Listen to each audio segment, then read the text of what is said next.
தமிழகத்தில் ஆட்சி கவிழும் என ஓ பன்னீர்செல்வம் அணியினர் கூறி வருவது வேதனை அளிப்பதாக மக்களவை துணை சபாநாயகர் தம்பிதுரை தெரிவித்துள்ளார். திருப்பூர் மாவட்டம் பல்லடத்தில் வரும் 22ஆம் தேதி எம்ஜிஆர் நூற்றாண்டு விழா நடைபெற உள்ளதை முன்னிட்டு அதற்கான அடிக்கல் நாட்டும் விழா இன்று நடைபெற்றது. இதில் மக்களவை துணை சபாநாயகர் தம்பிதுரை, சபாநாயகர் தனபால், அமைச்சர்கள் செங்கோட்டையன், திண்டுக்கல் சீனிவாசன், எஸ்பி வேலுமணி, தங்கமணி, உடுமலை ராதாகிருஷ்ணன் உள்ளிட்டோர் கலந்து கொண்டனர். இந்த நிகழ்ச்சியில் பேசிய தம்பிதுரை, தமிழகத்தில் நடைபெற்று வரும் அதிமுக ஆட்சியை கவிழ்க்க வேண்டும் என்ற திமுகவின் ஆசை ஒருபோதும் நிறைவேறாது என்று தெரிவித்தார். அதிமுக கட்சி கவிழும் என ஓ பன்னீர்செல்வம் தலைமையிலான அதிமுக புரட்சித் தலைவி அம்மானியினரை கூறி வருவது வேதனை அளிப்பதாகவும் தம்பிதுரை தெரிவித்தார்.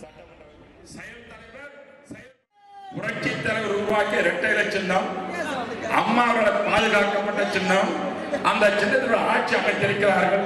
இந்த ஆட்சி கவிழ்ந்து எதிர்கட்சிகள் என்று சொல்லலாம், ஆனால் நம்மை விட்டு சென்றவர்களே இது பேசுகிறார்கள் என்றால் இது போன்ற ஒரு மனசங்கடமானது நாட்டில் இருக்க முடியாது.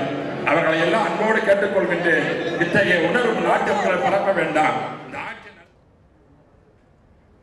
நிகழ்ச்சிக்கு பின்னர் செய்தியாளர்களிடம் பேசிய மாநில வீட்டு வசதித்துறை அமைச்சர் உடுமலை ராதாகிருஷ்ணன், பல்லடத்தில் நடைபெறவுள்ள எம்ஜிஆர் நூற்றாண்டு விழா அதிமுகவின் இரு அணிகளும் ஒன்றிணைவதற்கு வழிவகுக்கும் என்று விழாவாக அமையும் என்றும் நம்பிக்கை தெரிவித்தார்.